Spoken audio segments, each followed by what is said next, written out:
Ce matin, je veux vous partager sur quelque chose qui est vraiment dans mon cœur depuis des années, depuis toujours. Le titre, c'est « La parole de Dieu, la parole de vie ». Puis c'est vraiment quelque chose que Dieu a mis dans mon cœur pour notre Église. Hier, j'ai été à un funérail de mon parrain. J'avais un parrain. Puis, il est décédé à 82 ans, je crois. Puis, quand j'étais au salon, j'ai vu beaucoup de monde qui était là. Bien, je m'étais aperçu que j'étais comme en terrain étranger, si tu veux. C'est tout du bon monde. C'est tout du monde très gentil. Vous les rencontreriez, puis c'est comme... Mon parrain était capitaine de la police de Montréal dans les stupéfiants, etc. C'est une personne très intelligente, très... Puis d'ailleurs, quand on était jeune, on avait un party du jour de l'an chez ma grand-mère, c'est la rue Bourbonnais.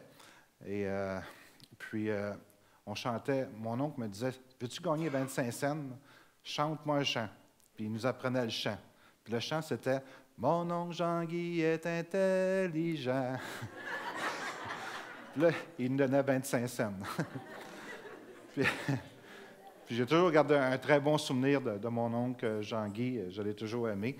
Mais malgré ça, parce que ça, on parle du côté naturel, charnel, il y a un côté spirituel qu'ils ne connaissent pas. Puis quand tu es avec des gens, c'est comme, moi, j'ai la parole de Dieu en dedans de moi, puis eux autres, ils ne l'ont pas. Puis la plus grande différence, c'est ça. C'est que eux n'ont pas la parole, puis moi, j'ai la parole. Puis c'est des très, très bonnes personnes, puis je n'ai rien à dire contre eux autres. Puis c'est drôle, quand je leur parle, je leur dis je suis pasteur, parce que j'essaie d'ouvrir des portes. La seule réponse, c'est « Ah, mais c'est bon pour toi, tant mieux. » OK?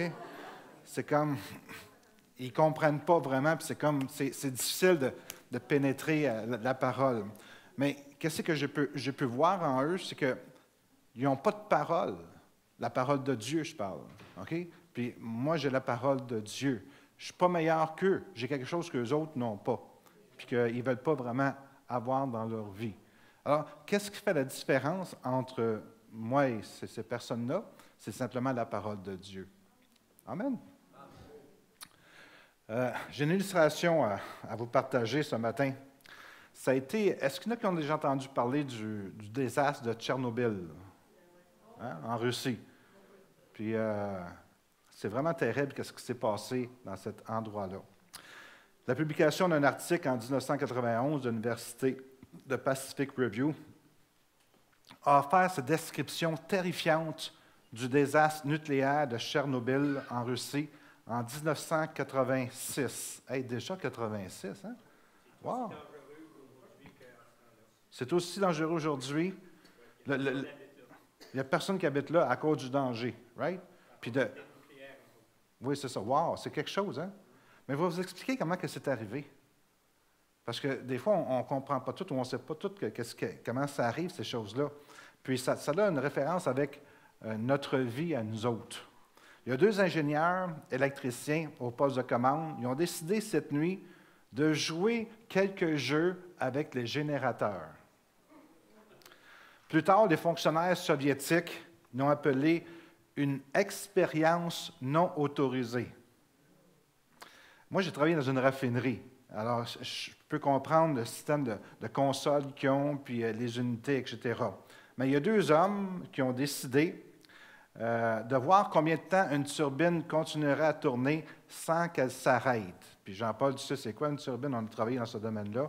Puis une turbine, quand tu l'arrêtes, elle continue à tourner. Elle continue à tourner.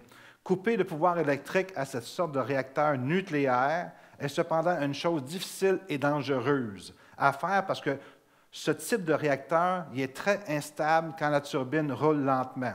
Aussitôt que tu arrêtes la pompe, la turbine, là, elle commence à ralentir. Puis toute la pression qu'elle projette dans le réacteur, il devient très instable, surtout avec des choses nucléaires, et c'est très, très dangereux.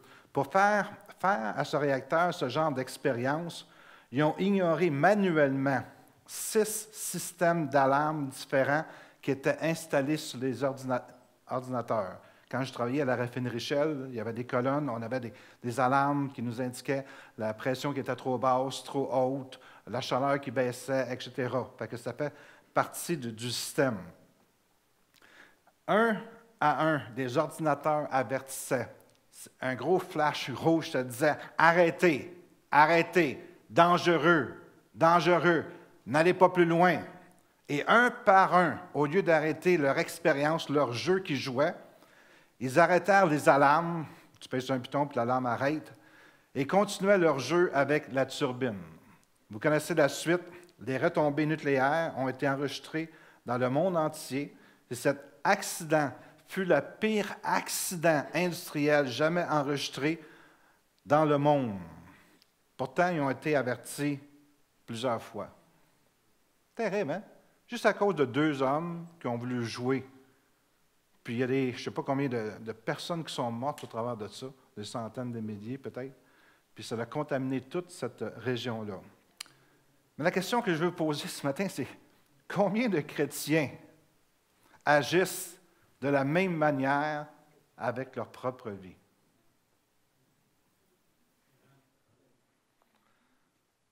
La parole de Dieu, la parole de vie.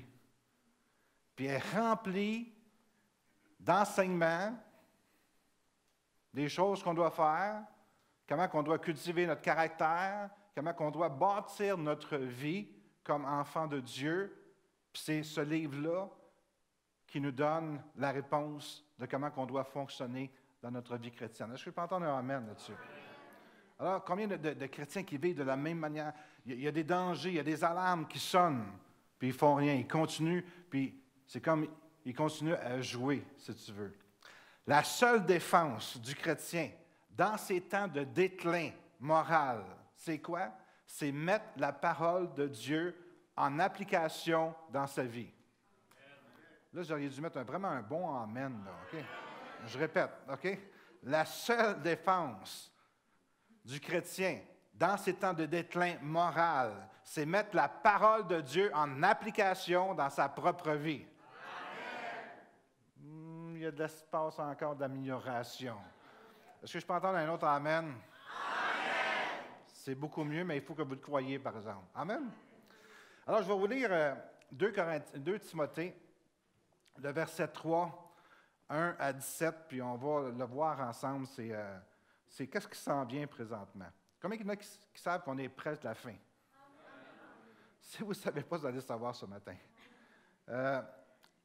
J'ai mis différentes versions ce matin. Pas juste une version, mais différentes versions pour qu'on puisse la comprendre plus facilement.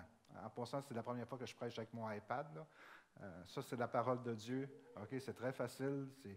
C'est beaucoup. Merci Seigneur pour l'électronique, qui est bien utilisée. Amen. Ça nous dit, 2 Timothée 3, 1 à 7. Je vais le lire plutôt que le mettre sur l'écran, OK? Parce que c'est différentes versions que j'ai pour faire comprendre. Sache bien. Quand on dit sache bien, ça veut dire il faut que tu saches. Amen? Sois averti, sache bien. Toi, là, il faut que tu saches. Fais attention. C'est quelque chose d'important que je te dis. Que des temps difficiles nous attendent. Ça, on parle en tant que chrétien. Est-ce que vous êtes d'accord avec ça? Puis c'est quoi des temps difficiles? Bien, il y a toutes sortes de temps difficiles. Si tu es en Chine, tu as un genre de temps difficile. C'est quoi? C'est la persécution. En Chine, les chrétiens aujourd'hui sont persécutés.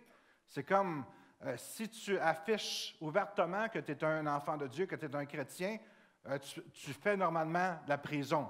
Parce qu'ils ne veulent pas que tu t'affiches comme chrétien à cause du système communiste qu'ils ont, puis qu'ils ne veulent pas que personne croie en Dieu. Mais savez-vous que c'est la plus grande croissance de l'Église aujourd'hui, en 2013, dans les dernières années, qu'il y a eu dans le monde entier, c'est en Chine. Pourquoi? Parce qu'ils sont persécutés. Seigneur, envoie-nous la persécution. Vous dites non, mais pour l'Évangile, c'est ça qui fait fonctionner les chrétiens. Après si tu veux, on est persécutés, si tu veux. OK, ici, on est persécuté par la prospérité mondaine, par l'abondance que nous avons. On est persécuté parce que c'est tellement facile aujourd'hui d'aller sur l'Internet, regarder des choses pornographiques, etc. C'est tellement facile aujourd'hui de tout avoir. C'est tellement facile de vivre dans le luxe qu'on est persécuté. C'est un genre de persécution, si tu veux, ou d'opposition, ou d'épreuve que nous avons à monter. Si tu vis dans un autre pays, peut-être c'est la pauvreté, c'est le contraire de ce qui se passe ici. Alors, chaque personne sur la terre a leur propre persécution. Et il faut faire face. Il n'y a pas une place que tu peux dire, OK, je m'en vais dans cet endroit, puis ça va être le paradis terrestre sur la terre comme chrétien. Je n'aurai pas de difficulté. On a des ennemis sur la terre. Puis, où ce soit que tu es, il va s'acharner contre toi pour te faire perdre ta foi. Comment que c'est bon, ça? Amen. Alors, il y a des temps difficiles qui nous attendent. La période finale de l'histoire de ce monde sera une époque périlleuse et trouble. Dans les derniers temps, ça va être difficile. On va en arracher. C'est ça que ça dit. Ce n'est pas moi qui le dis, c'est la parole de Dieu qui le dit. Qu'est-ce qui va arriver? Voici ce que ça va arriver. Les hommes vont être égoïstes. Je sais que vous ne connaissez pas personne qui est égoïste, là. Les hommes vont être égoïstes. Ils vont être avares. Allô? Exclusivement préoccupés par eux-mêmes. Hey, c'est pas moi qui le dis, c'est la parole de Dieu, là. Je sais que vous connaissez l'histoire de la grenouille, que tu mets une grenouille dans un chaudron, puis elle va rester là, elle va être bien, elle va être dans l'eau, puis tu allumes le feu en dessous du chaudron. Puis qu'est-ce qu'elle va faire, la grenouille? Elle va chercher de se sauver? Non, non. Elle va rester là. Elle ne cherchera pas de se sauver. Puis elle va exploser un jour après. Savez-vous que les chrétiens, on est comme ça aussi? Soyons honnêtes, s'il vous plaît, ce matin, OK? On est entouré de choses dans notre vie, des fois, qui ne devraient pas être là, puis on les endure comme si rien n'était. On devrait apprendre à dire non. Est-ce que je peux entendre un bon non ce matin? Non. C'est moyen, ce non-là. Un autre fois. Non. Vous savez, quand il y a quelque chose qui se présente devant vous autres, que ce n'est pas ça que vous devriez faire, vous devriez dire non. Amen. On continue. Égoïste, avare, exclusivement préoccupés par eux-mêmes. Hey, ça a été écrit il y a 2000 ans, ça. Le 2000 ans. C'est comme le 2000 ans, Paul a écrit une lettre à Timothée, puis il dit, dans les derniers jours, ça va être comme ça. Est-ce que c'est comme ça? Oui. OK, on continue. Préoccupés d'eux-mêmes, de leur richesse, de leur réalisation, de leur prétention. Ils seront de plus arrogants, jaloux, envieux, blasphémateurs et médisants. Ils ne connaîtront plus ni respect envers les parents, ni reconnaissance, ni respect pour ce qui est sacré, ni affection. Puis ça dit, sans cœur et sans foi. Wow. Ils seront implacables dans leur haine, parjures, calomniateurs, incapables de se discipliner. Écoutez, incapables de se discipliner. Ils se livreront sans fin à la passion et à l'immoralité. Le plus gros vendeur sur l'Internet, et je parle de milliards de dollars, c'est la pornographie. Ils seront sans frein à la passion et à l'immoralité. En passant, pas ce mardi ici, l'autre mardi, on commence quelque chose pour les hommes. Dans 3 mardis? OK, dans un des mardis qui s'en vient. On commence quelque chose pour les hommes. On va venir ici, on va louer le Seigneur, tout le monde ensemble, puis après ça, les hommes, on va aller se retirer, puis on va faire un genre de promise keeper ou des choses comme ça aussi, que les hommes, on va se tenir ensemble. Parce que c'est pas facile dans le monde aujourd'hui. Puis on a besoin de se tenir ensemble. Amen? Fait qu'on va s'encourager, on va prier les uns pour les autres, on va se bénir, on va se vider le cœur. Amen. Puis ça va rester entre nous autres. Alors, les femmes vont rester ici, puis il n'y aura pas de micro de qu'est-ce qui se passe l'autre bord. Amen. Ils se livreront sans frein à la passion et à la moralité. Combien il y en a qui ont déjà entendu parler de quelqu'un qui connaissent qui ont des problèmes avec la pornographie? Je pense que tout le monde ici pourra lever la main facilement. OK? Cruels, effrontés et brutaux, ils agiront sans pitié aucune. Les valeurs morales les laisseront indifférents. Ils haïront ceux qui font le bien. Hey, on est là, là. Les gens n'aiment pas ceux qui font le bien. C'est qu'ils voudraient s'en débarrasser. Puis la Bible a dit que le Seigneur va revenir quand? Quand celui qui empêche le monde de faire ce qu'ils veulent va être enlevé. Ça veut dire l'Église. L'Église, présentement, des chrétiens, on est le sel de la terre. On est la lumière du monde. On est ceux qui les protègent malgré eux, si tu veux. Parce que la journée que l'Église de Jésus-Christ va être enlevée sur la terre, ça ne sera pas drôle sur la terre. Vous pensez présentement que c'est la méchanceté, vous pensez aujourd'hui que c'est facile, mais tout à l'heure, là, je vous dis, ça ne sera pas facile pantoute. Le monde, ça va être pire que c'est présentement. Alors, préparons-nous. Vous savez, qu'est-ce que je vous partage ce matin? Ça a à faire avec les 5 vierges folles, 5 vierges sages. Si je vous dis, il n'y a personne ici qui veut être une vierge folle, right? Mais la vierge folle, là, c'est celle qui manquait d'enseignement, qui manquait la parole de Dieu, qui manquait qu'est-ce qui était censé d'avoir. C'était quelqu'un qui allait à l'Église, mais qui ne lisait pas sa Bible, qui faisait qu'est-ce qu'il voulait. C'est ça, une vierge folle. La sage, c'est celle qui était nourrie de la parole de Dieu et qui désirait faire la volonté de Dieu. Cherchons pas midi à 14 heures, c'est très simple. J'essaie de vous simplifier la compréhension de la parole de Dieu pour qu'elle puisse être mise en pratique dans notre vie. Vis ta vie chrétienne avec la parole de Dieu. Tu vas avoir des problèmes, mais tu vas avoir la victoire aussi. Amen. Vis sans la parole de Dieu, tu vas avoir des problèmes, tu n'auras pas de victoire. Tu vas vivre dans la défaite. C'est aussi simple que ça. Je continue à lire. Ils vont haïr ceux qui font le bien. Ils seront prêts à toutes les trahisons et à toutes les grossièretés. Aventureux et frivoles, imbus d'eux-mêmes, enflés d'un orgueil qui les avait. Ils aimeront le plaisir plus que Dieu. Wow! Je peux-tu... Ce matin, c'est une exhortation, OK, que je vous donne. Puis je le fais avec beaucoup d'amour, parce que la Bible dit que moi, je suis responsable de vos âmes.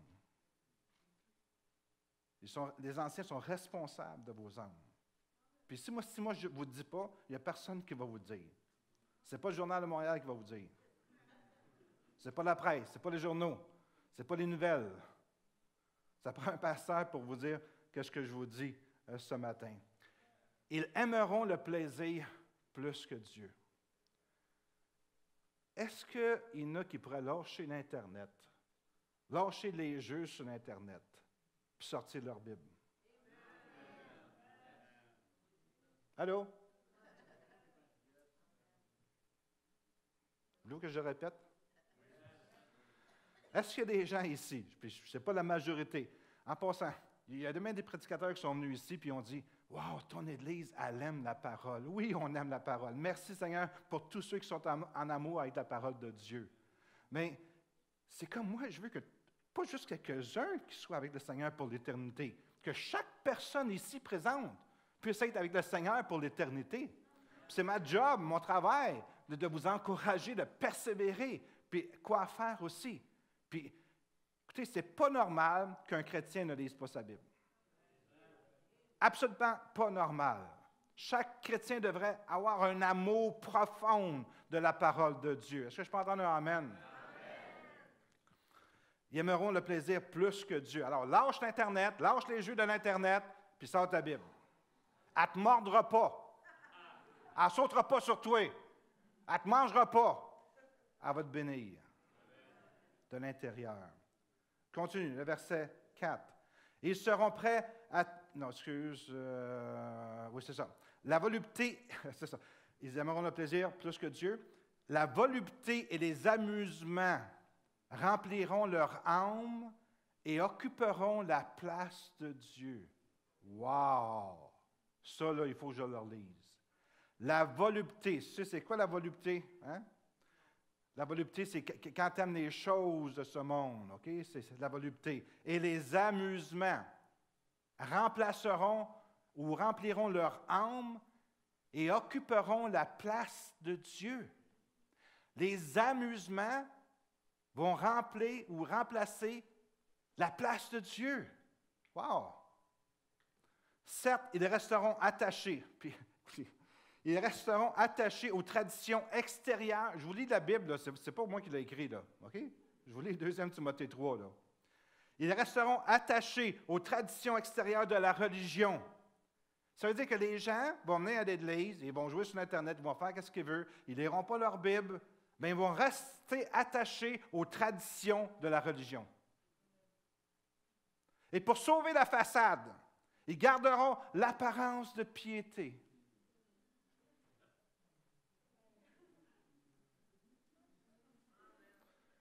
Mais en réalité, ils ne voudront rien savoir de ce qui en fait la force.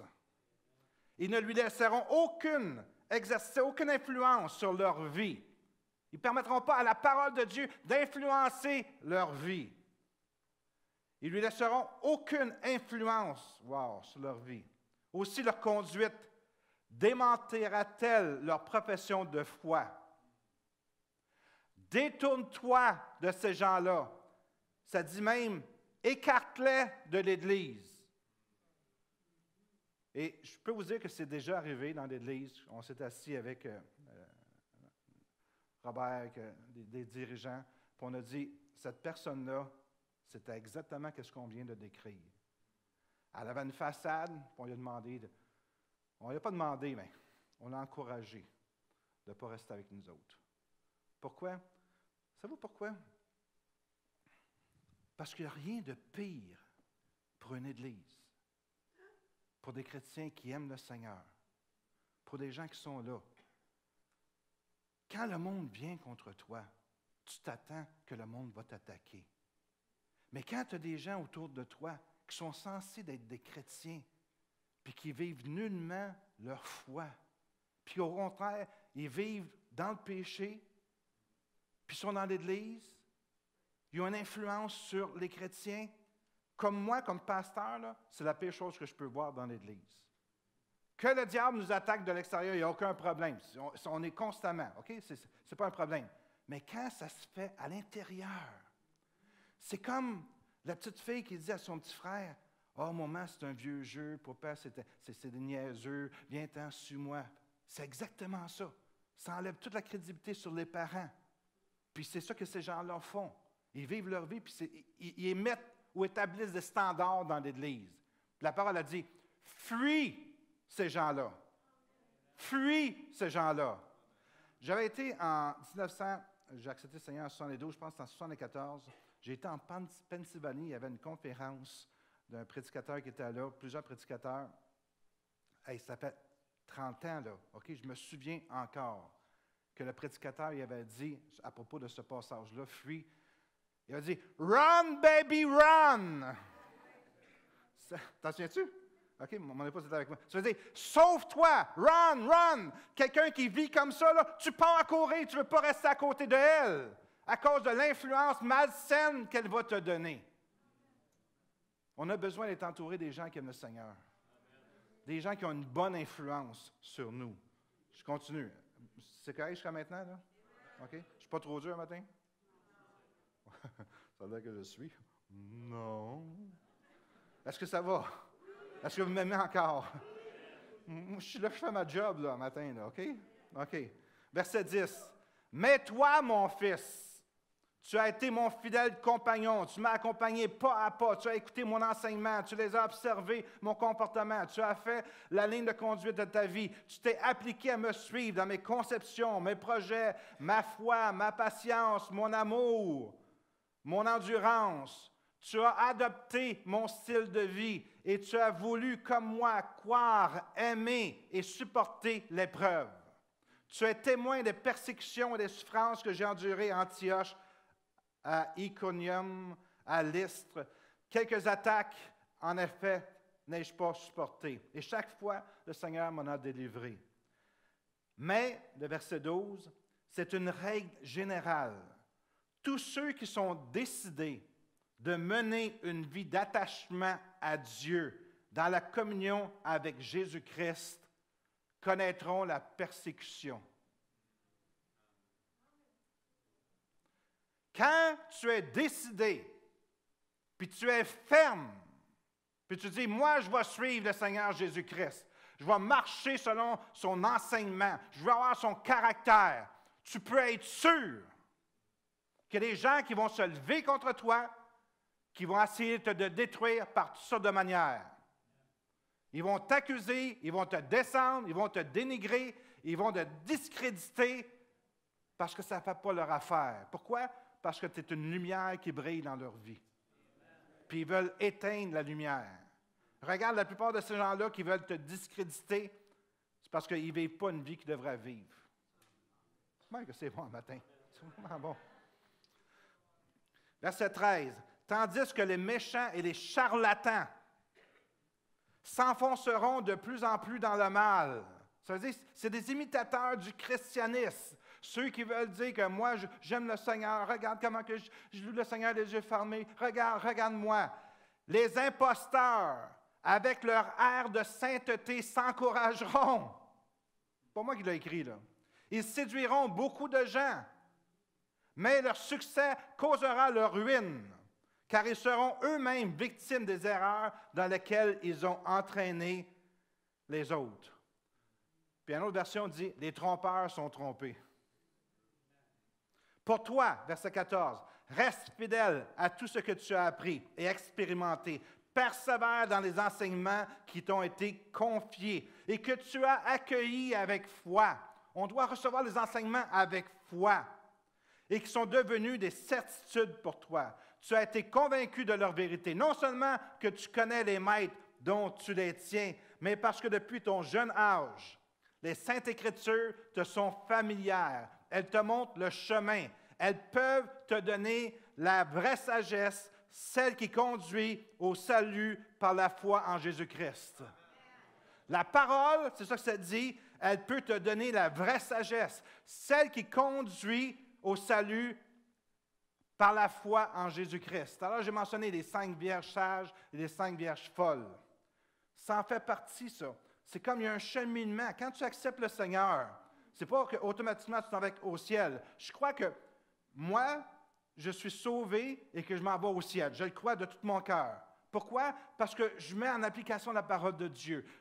Je travaille à mon salut. Bien, il y a des gens qui ne travaillent pas à leur salut. Les autres disent, oh, j'ai fait une petite prière, Jésus dans mon cœur, OK, je m'en vais. Non, ça ne marche pas de même. C'est qu'il y a un cheminement qu'on doit faire avec le Seigneur. Il y a une relation qu'on doit développer avec lui. Jésus dit, arrière de moi, je ne vous ai jamais connu. La relation que nous devons avoir avec Jésus-Christ, c'est au travers de sa parole. Ce n'est pas au travers de nos sentiments. Ce n'est pas au travers de notre raisonnement. C'est au travers de la parole de Dieu. Jésus dit, je suis le chemin, la vérité et la vie. Nul ne vient au Père que par moi. Par lui, c'est la parole. Il y a beaucoup de monde qui sont trompés, qui font qu'est-ce qu'ils veulent, qui disent qu'est-ce qu'ils veulent, puis ils vivent de la manière qu'ils veulent. Puis ils disent, oh, moi j'aime Jésus, moi je connais Dieu, mais le diable connaît Dieu aussi, puis il est perdu. C'est une relation personnelle que nous devons avoir avec Jésus-Christ. Parce que c'est un Dieu qui est vivant. C'est un Dieu qui veut nous transformer de gloire en gloire. Mais si on ne veut pas être transformé, là on a un problème. Allô? Tu ne peux pas rester toujours pareil. Le courant de la rivière s'en va de même. Puis si tu es un petit bateau, OK, tu vas suivre le courant. Le chrétien, il est né de nouveau, il apprend à nager contre courant. Allô? Bien, si tu continues, tu es pareil comme le monde, il n'y a aucune différence avec toi et le monde.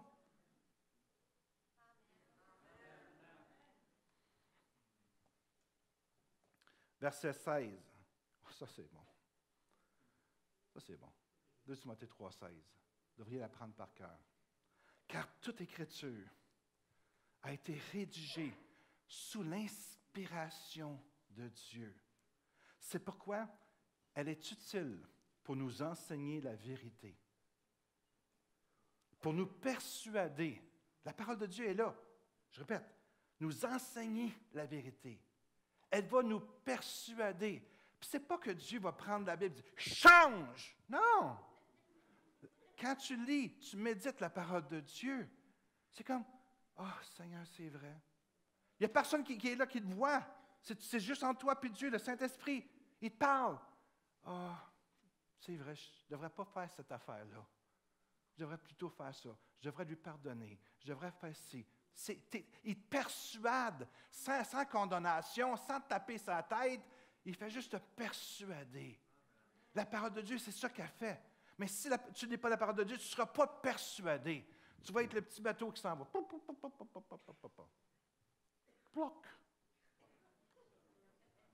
Ploc. Ploc, ploc. Il y avait 2 roches. C'est pas ça que Dieu nous demande. La vie chrétienne, c'est quelque chose de vivant. C'est comme vivant avec Dieu, mais vivant avec mon prochain aussi. Quand je veux vivre ma vie chrétienne, Robert va venir me dire « Pasteur, tu ne vas pas faire ça, c'est pas correct, etc. » Puis moi, je vais dire « Robert, tu ne vas pas faire ça aussi. » C'est comme on s'encourage. On est là pour se bénir, s'exhorter. Comprends-tu? C'est ça la vie chrétienne, c'est quelque chose de vivant. Ce n'est pas quelque chose que tu vis isolé dans ton appartement avec ton ordinateur, puis tu pitonnes, puis tu joues toutes sortes de jeux. C'est pas ça. C'est une relation avec le Dieu vivant. Parce que Dieu est vivant. Dieu est vivant. Dieu est vivant. Utile pour nous enseigner la vérité et nous persuader, pour apprendre à nous connaître, pour apprendre à me connaître. Je veux apprendre à me connaître. Parce qu'il y a des choses dans ma vie qui ne plaisent pas à Dieu et que je dois changer dans ma vie. Amen. Pour nous convaincre de péché. Quand on fait quelque chose de pas correct, écoutez, ma femme est... Oh, elle est là. Il faut que je fasse attention. Je pensais qu'elle n'était pas là. Je vais vous confier un secret. Bouche-toi les oreilles, Louise. Quand je fais quelque chose de pas correct, j'aime pas ça quand ma femme me dit. Allô? Est-ce qu'il y en a qui sont comme moi? Hein? Je suis tout seul? On est 2. OK. Pas peu. 3. OK. Amen. 4. Je l'aime, ma femme. OK, mais puis elle, c'est la même chose. Elle n'aime pas que je la corrige. C'est comme, il y a quelque chose dans se corriger, c'est comme, on n'aime pas ça. OK? Mais ici, la parole de Dieu est là pour nous convaincre de péché. Puis c'est tellement bon quand Dieu me convainc de péché. J'ai aucune difficulté. C'est comme, il est doux, il est fin, il est sweet. Ah, un vrai gentleman.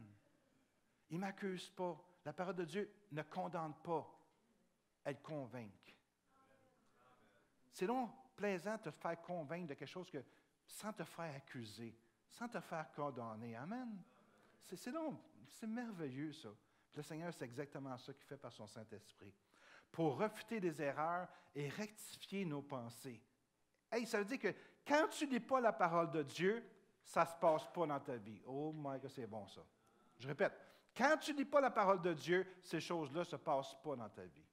Ça veut dire que tu n'es pas enseigné la vérité, tu n'es pas persuadé, tu n'apprends pas à te connaître, tu n'es pas convaincu de péché, puis tu ne refutes pas les erreurs, puis tu ne changes pas tes pensées. Puis ça continue, ça ne réforme pas ta conduite, puis ça ne te rend pas capable de vivre une vie juste, disciplinée, conforme à la volonté de Dieu. C'est ça que ça fait quand tu ne lis pas la parole de Dieu. Verset 17, « Ainsi l'homme de Dieu se trouve parfaitement préparé et équipé. Il est prêt à accomplir de bonnes œuvres. » C'est la volonté de Dieu. Et dans Matthieu 7, le 26, ça nous dit, écoutez bien, « Quiconque entend ces paroles que je dis et ne les met pas en pratique, sa ruine a été grande. »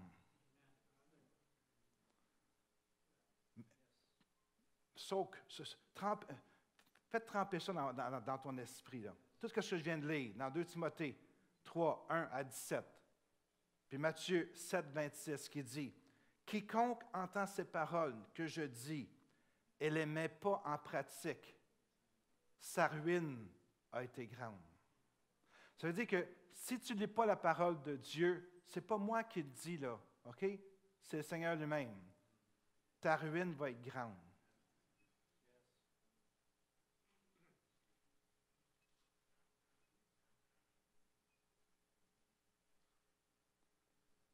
Ta ruine va être grande.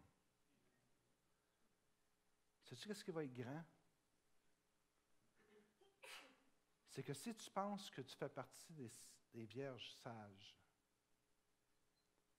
puis un jour tu te trompes, ou tu réalises que tu t'es trompé, et que plutôt de faire partie des vierges sages, tu te retrouves avec les vierges folles.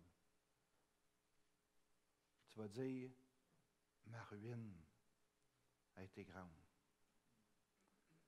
Les gens qui ne connaissent pas Jésus, ils s'attendent à ça. Parce qu'ils ont entendu d'une manière ou d'une autre la vérité, la plupart, ou beaucoup. Mais quand un chrétien qui croyait qu'il faisait partie des vierges sages et se retrouve dans le troupeau des vierges folles, ma ruine a été grande. Moi, je ne voudrais jamais me retrouver dans cette position-là. Avoir entendu la parole de Dieu toute ma vie. Avoir été un comédien en me faisant passer pour un chrétien spirituel, un chrétien qui vient régulièrement à l'Église. Wow! Il y a, selon Jésus, un lien étroit entre l'autorité de la parole dans notre vie et le succès de notre vie spirituelle. Tu ne peux pas avoir une vie chrétienne, je dirais normale, ou puissante, ou victorieuse, si tu n'as pas la parole de Dieu dans ta vie.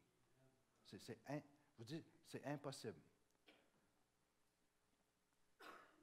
C'est oui et amen. C'est le commencement puis la fin. Tout est écrit là-dedans.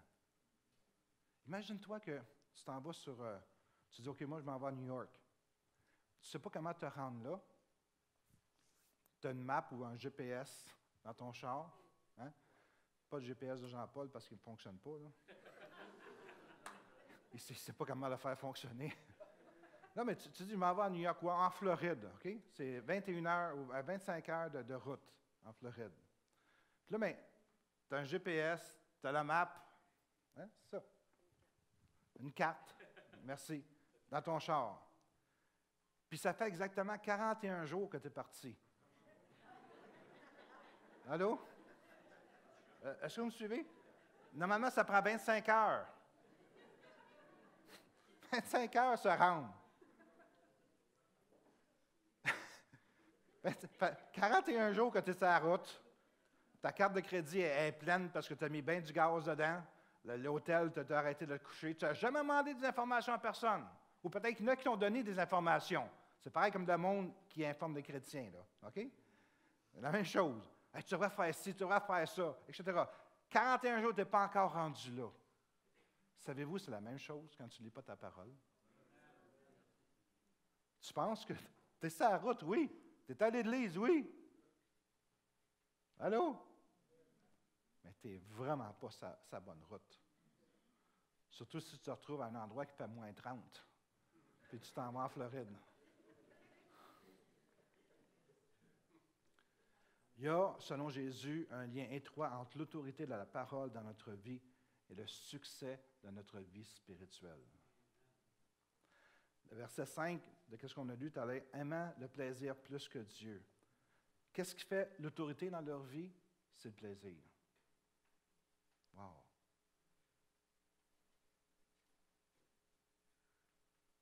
C'est vraiment tranquille le matin, hein?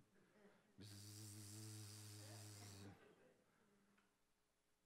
Aimant le plaisir plus que Dieu. Je vous ai parlé des des chrétiens qui sont en Chine, qui sont persécutés, qui vivent des choses atroces là-bas. Au Canada, aimant le plaisir plus que Dieu.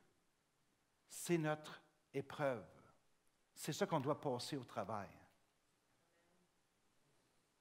Qu'est-ce qui fait l'autorité dans ces gens-là? Ce n'est pas la parole de Dieu, c'est le plaisir. Puis souvent dans les chrétiens, qu'est-ce qu'on voit aujourd'hui? L'autorité de la parole de Dieu n'est pas là. L'autorité qu'ils ont, c'est le plaisir. Je veux me faire plaisir. Je veux me faire que ça me tente de faire. Il n'y a personne qui va me dire quoi faire. Ils viennent continuer à l'Église. Ayant l'apparence de la piété, ils font semblant d'être fidèles à Dieu, mais reniant ce qui en fait la force. Mais en réalité, ils ne veulent rien savoir de la parole de Dieu. Ces hommes s'opposent à la vérité, étant corrompus d'entendement. Pour eux, la parole de Dieu et le raisonnement du monde, de leur ami du monde, c'est la même chose. Désapprouvés en ce qui concerne la foi, car leur folie sera manifestée pour tous. Wow. Écoutez, la parole de Dieu est extraordinaire.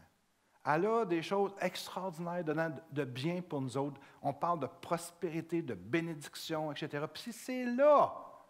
Mais de notre côté, le Seigneur, c'est un Dieu qui est juste. C'est un Dieu qui vit par sa parole. La parole fait les règlements du royaume de Dieu. Amen? Amen. Puis si tu ne suis pas les règlements puis tu penses que Dieu va te bénir, détrompe-toi. Oui, c'est un Dieu qui est merveilleux, qui est bon. Mais ce n'est pas marqué que c'est un Dieu bonasse. Mon mère. Allô? Dieu n'est pas bonasse.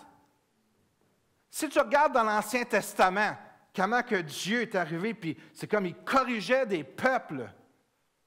Il ouvrait la terre, puis il y a des gens qui tombaient dedans, puis ils étaient finis pour l'éternité. Il y en a qui étaient brûlés, il y en a qui étaient... Hey! Dieu nous a démontré sa justice aussi. On vit dans un temps de grâce.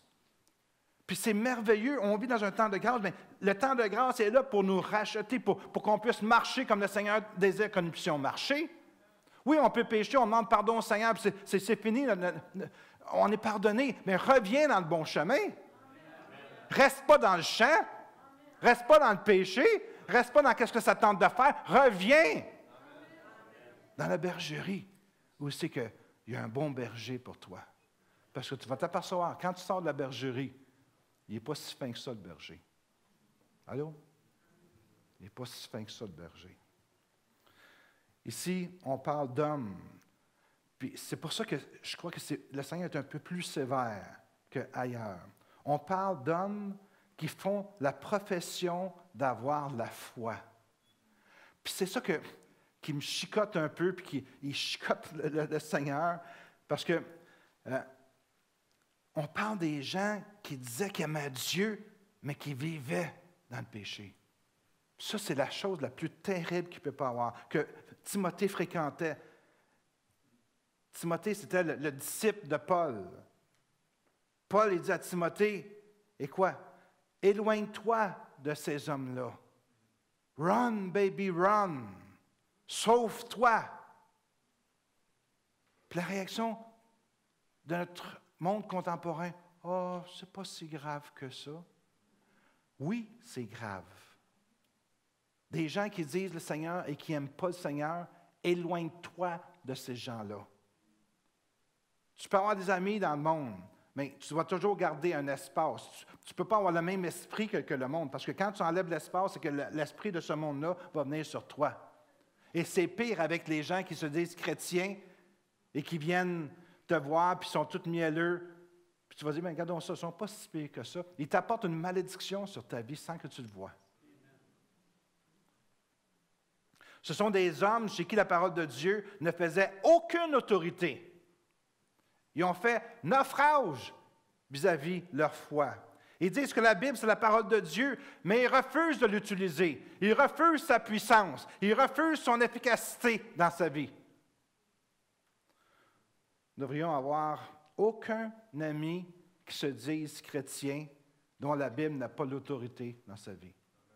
Je répète, on ne devrait avoir aucun ami. Je ne parle pas des gens du monde, je parle de ceux qui se disent chrétiens. J'ai cible ce matin. On ne devrait avoir aucun ami qui se dise chrétien dont la Bible n'a aucune autorité dans leur vie.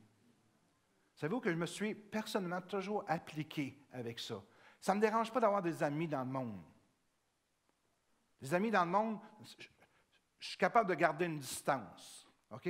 Puis ils savent que je suis chrétien, puis je sais qu'ils sont perdus, puis ils savent que je sais qu'ils sont perdus. Non, c'est vrai. Il y a un espace entre nous autres. Mais quand c'est quelqu'un qui se dit chrétien, qui est perdu, qui veut me faire la morale, qui va me dire tout ce que je dois faire, bien lui, il vit comme le diable. Écoutez, j'avais un de mes amis très proche, Maurice. Je l'aimais beaucoup au début de ma foi chrétienne. On allait chez eux des réunions de prière. C'était le fun.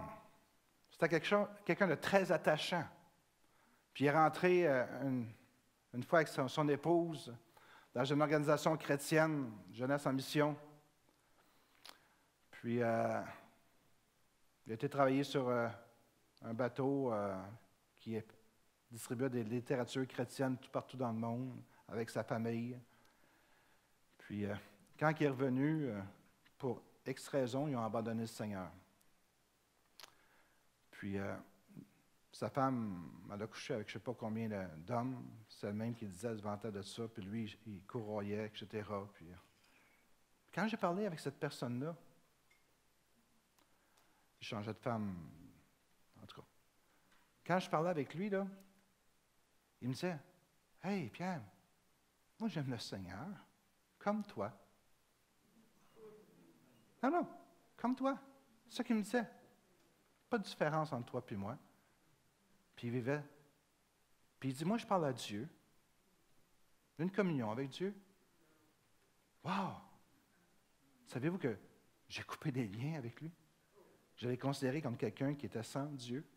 Puis que, oui, j'essayais de témoigner, d'évangéliser. Mais pour moi, c'était plus un chrétien. Mais il y a combien de personnes qui sont comme ça? Même, il y en a qui vont à l'église encore de temps à autre quand ça fait leur affaire. Mais ce n'est pas le genre de vie chrétienne que le Seigneur désire que nous vivions. Ce n'est pas une vie chrétienne victorieuse. C'est un peu comme si tu prendrais une bouteille d'eau, comme ça. Puis tu irais dans la salle de bain, remplirais ça la toilette, OK? Puis elle aurait la même couleur que c'est là. Puis je te dirais, Robert, fais-tu une bonne gorgée, Robert? Non, je n'ai pas soif, merci. Ah, t'as pas soif? Non, je n'ai pas soif, merci. Ça va aller, ça va aller. Combien il y en a qui aimeraient ça, boire cette eau-là? Mais c'est exactement ça que vous faites. Un petit peu du monde. J'espère que vous allez m'aimer encore après.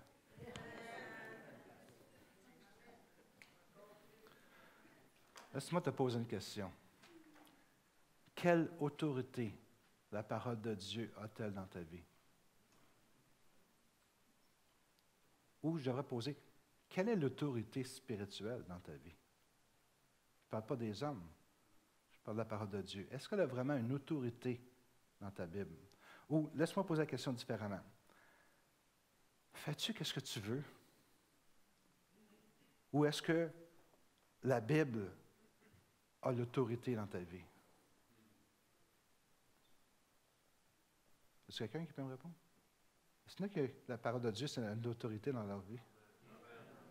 3, 4, 5, 6, 7, 8, 9, 10. Quand Carmélie elle vient ici, le matin, donner son témoignage, elle a toujours un verset, la parole de Dieu. Elle s'appuie sur la parole de Dieu. Elle vit par la parole de Dieu. Moi, je lève mon chapeau à des gens qui aiment le Seigneur comme ça. Puis il y en a d'autres qui aiment le Seigneur aussi. Ce n'est pas juste Carmélie. OK?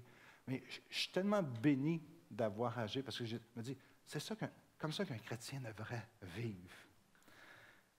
Dwight Moody a écrit sur la première page de sa Bible. Je termine avec ça. C'est juste en dedans ici. Ce livre t'empêchera de pécher ou le péché te gardera loin de ce livre.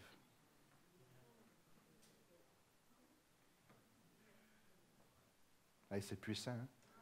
Joël Moody, c'était vraiment un prédicateur hors pair, qui a emmené je ne sais pas combien d'âmes. Il était à Chicago, une superbe grande église. Il a écrit « Ce livre t'empêchera de pécher ou le péché te gardera loin de ce livre. »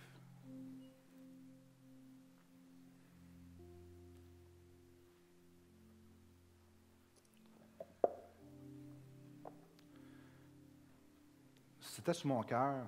On va continuer possiblement la semaine prochaine. J'espère qu'il va y avoir encore du monde.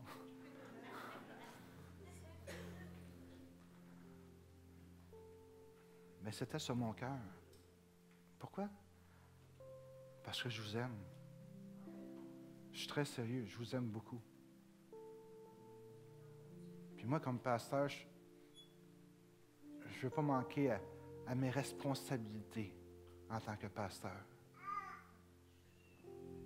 Parce que la Bible a dit que j'ai des comptes à rendre à Dieu. Je suis loin d'être parfait. J'ai des manquements, etc. C'est comme, j'ai des faiblesses, etc. Un pasteur, ce n'est pas une personne parfaite. Mais je suis responsable de l'appel de Dieu sur ma vie. Puis je ne voudrais jamais qu'une personne, quand elle arrive devant le tribunal de Christ, dise à Jésus, qui va être là pour nous juger, « Hey, mon pasteur ne m'a jamais dit ça. » Ce n'est pas quelque chose que je vais prêcher souvent. Mais à l'occasion, je dois le faire.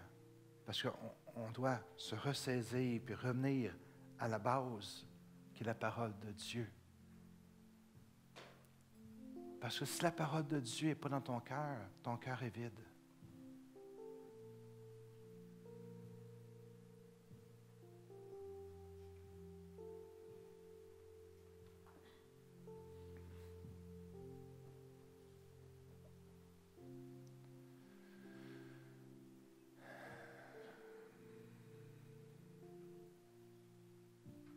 Saint-Esprit.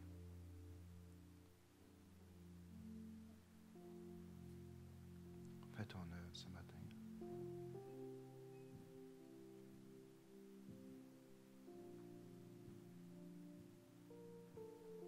Fais ton œuvre. Fais ton œuvre dans nos vies, Seigneur Dieu.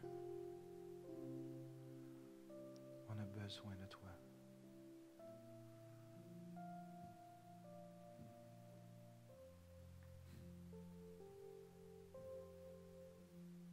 Merci pour ta présence. Merci pour ta patience.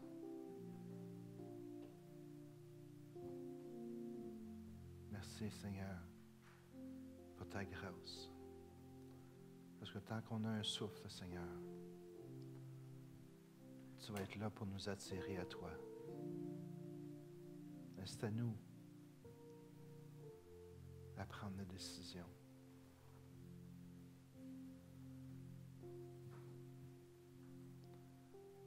Merci, Seigneur, pour ce que tu fais, Seigneur Dieu.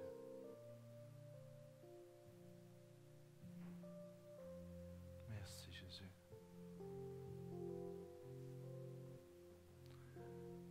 S'il y a des gens ici qui n'ont jamais accepté Jésus, qui voudraient l'accepter dans leur cœur, j'aimerais prier pour vous autres. Simplement lever la main et dire, moi, je vais accepter Jésus dans mon cœur. Puis on va prier. Amen. Est-ce quelqu'un d'autre? Merci, Jésus. Est-ce quelqu'un d'autre qui veut dire, moi, je vais accepter Jésus dans mon cœur? Je n'ai jamais accepté Jésus. Amen. Quelqu'un d'autre? Amen. Merci, Seigneur. J'aimerais qu'on puisse se lever, s'il vous plaît, ce matin.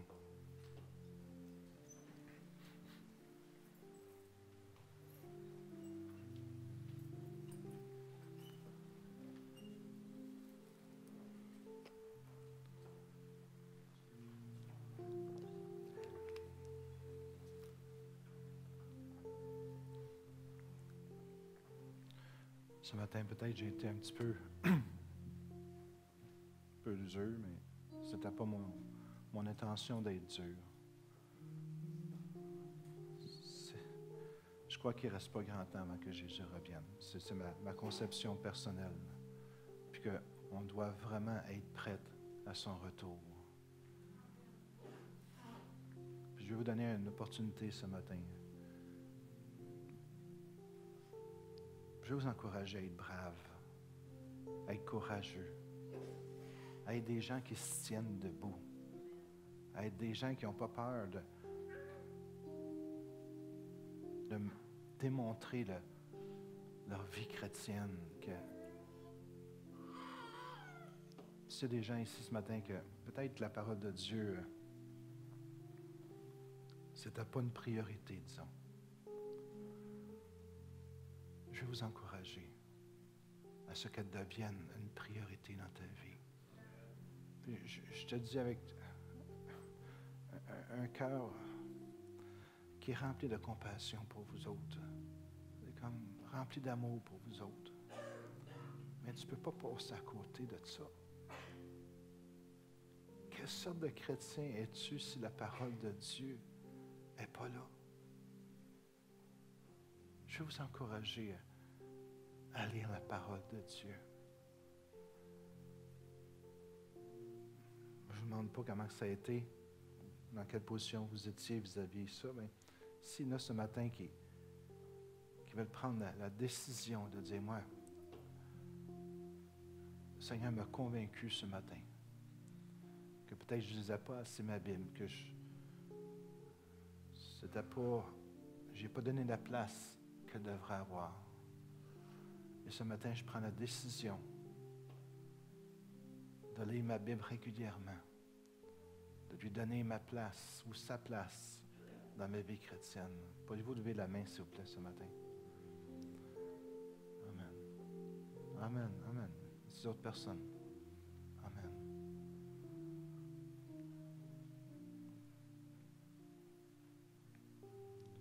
Est-ce que je pourrais demander à ceux qui ont levé la main de vous avancer en avant pour faire une déclaration au Seigneur, pour un engagement de votre foi? Merci beaucoup. Vous êtes bien gentil, vous avancez. Je l'apprécie. Ça me fait du bien. Comme moi, ça me montre que je n'ai pas prêché pour rien ce matin.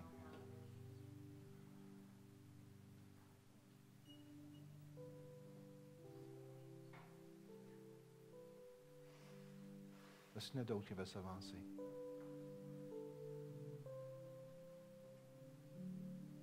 Merci, Seigneur. Merci, Jésus. C'est peut-être le geste le plus important de votre vie ce matin en faisant ça, après avoir accepté le Seigneur. Parce que oui, le Seigneur, c'est la première place de notre vie. Mais la parole de Dieu est très importante.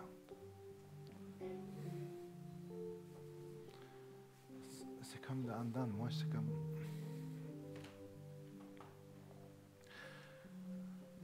Je suis content, puis c'est comme...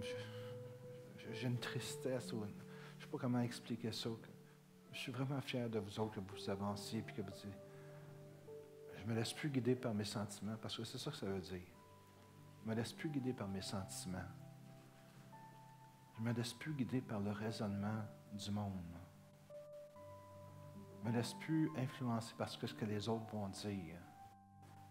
Mais qu'est-ce qui va m'influencer à partir d'aujourd'hui, c'est la parole de Dieu. Moi, depuis que je suis sauvé, je ne suis pas parfait, là, OK? Bien, la parole de Dieu, j'essaie, et je le fais dans la majorité du temps, de lire la parole à tous les jours. Je la sépare en 5 divisions. Je lis un chapitre à tous les jours de l'Ancien Testament, un chapitre des psaumes, un chapitre des proverbes, un chapitre du Nouveau Testament, puis un chapitre des épîtres. C'est les 5 livres que je lis. Puis je mets tout quelque chose des marqueurs pour pouvoir suivre ma Bible systématiquement. Puis je vais vous dire, il n'y a pas une journée que Dieu ne m'a pas parlé au travers de la lecture de la parole de Dieu. Tu veux entendre la voix de Dieu, commence à lire ta parole. Parce que quand tu vas lire la parole, Dieu va te parler. Puis tu vas être abasourdi comment que Dieu est clair. Dans ton esprit, tu vas développer ton esprit. Et ton esprit va prendre de la force. Puis elle va donner plus fort que ta chair. C'est ça qui va se passer. Père Céleste, je prie pour chaque personne qui s'est avancée ce matin. Il n'y a personne qui les a forcés, Seigneur. Ils se sont avancés d'eux-mêmes. Pour te déclarer, Seigneur Dieu, que la parole de Dieu va devenir autorité dans leur vie. Je te remercie, Seigneur, pour l'engagement qu'ils prennent ce matin, Seigneur. De vivre non pas par leurs émotions, leurs sentiments, les oui-dire, mais qui vont toujours aller vérifier dans la parole de Dieu qu'est-ce qu'ils entendent. Et qui vont amener toutes les pensées captives à l'obéissance de Christ. Merci, Seigneur, pour